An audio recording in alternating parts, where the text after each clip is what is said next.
Hello friends, what is it that we ever so deeply desire from life? Happiness, bliss and joy? But what is it that we get in return most of the times? Stress, tensions, pressures that bog us down and rob us of our precious moments of life? How often does it happen to all of us that right at the moment when a spark of joy is about to kindle in our hearts, the cruel talons of tension snare at it and snap it away, leaving us frustrated, smarting at the loss and saying with seething vexation that why me? Why is this happening to me?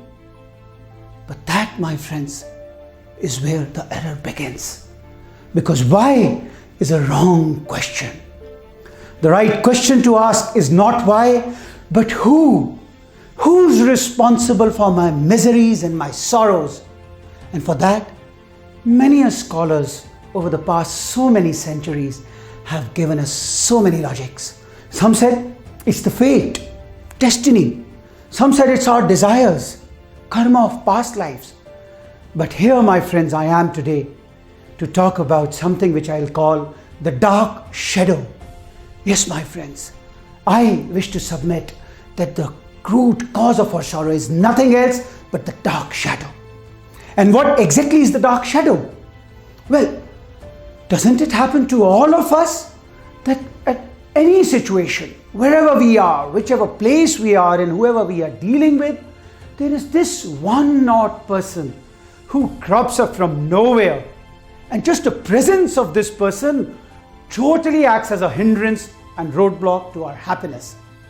If that has been happening to you, there's good news in this video, because right here we are going to tell you how to find out your dark shadow, and more importantly, how to win back your happiness from the dark shadow. So for that, we'll tell you two stories today.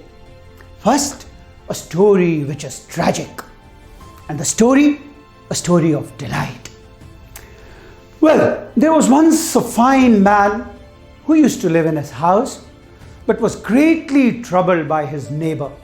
The neighbor had very recently shifted into this house, and the problem was that without soliciting the man's permission, the neighbor used to park his car in front of the man's house.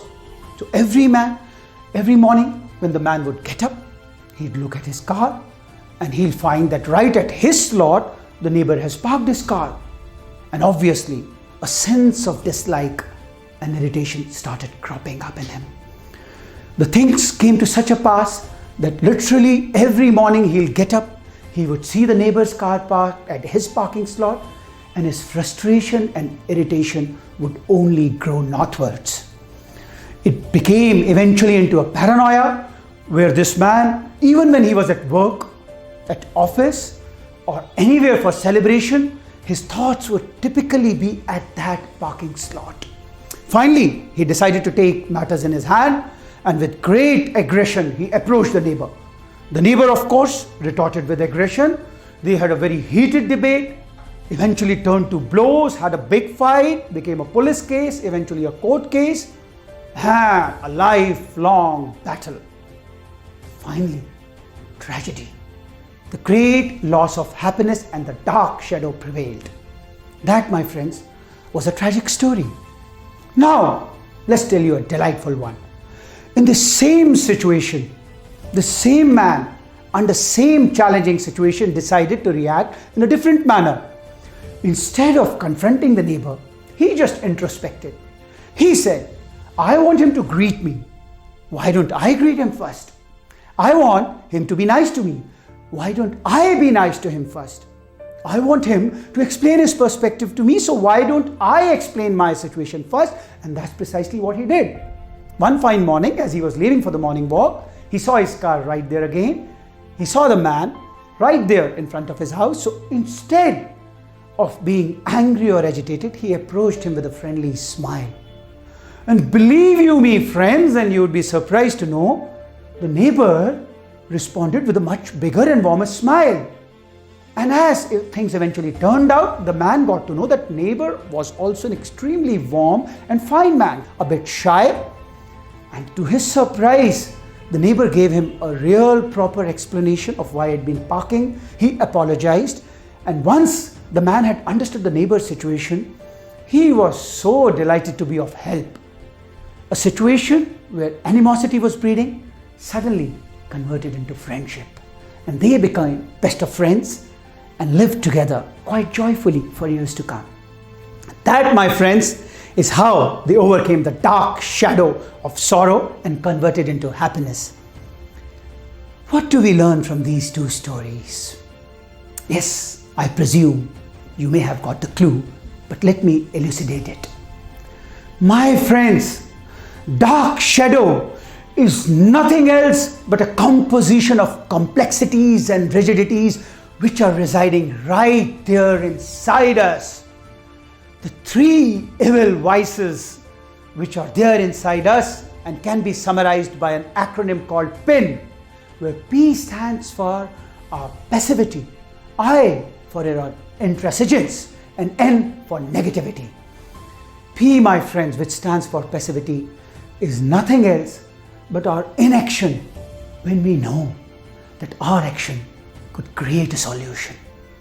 I, which is intransigence, talks about being rigid when we know that flexibility could lead to a compromise, and N is negativity, is a state of denial and creating hostility or animosity when the need of the day is a warm, affectionate and tender, caring approach. There is nothing else but this pin which keeps hurting us, keeps pricking us only, and becomes the root cause of all that ails us in terms of our sorrows and robs our happiness. So my friends, today I'm here to tell you that the world, the people around us, all situations around us are nothing but a mirror reflection of the attitude that we reflect to them, and dark shadow, my friends, is that manifestation of the pin inside us which produces a negative version of us which reflects with double intensity towards us. The world, my friends, reacts precisely the way we do. We smile, it smiles back.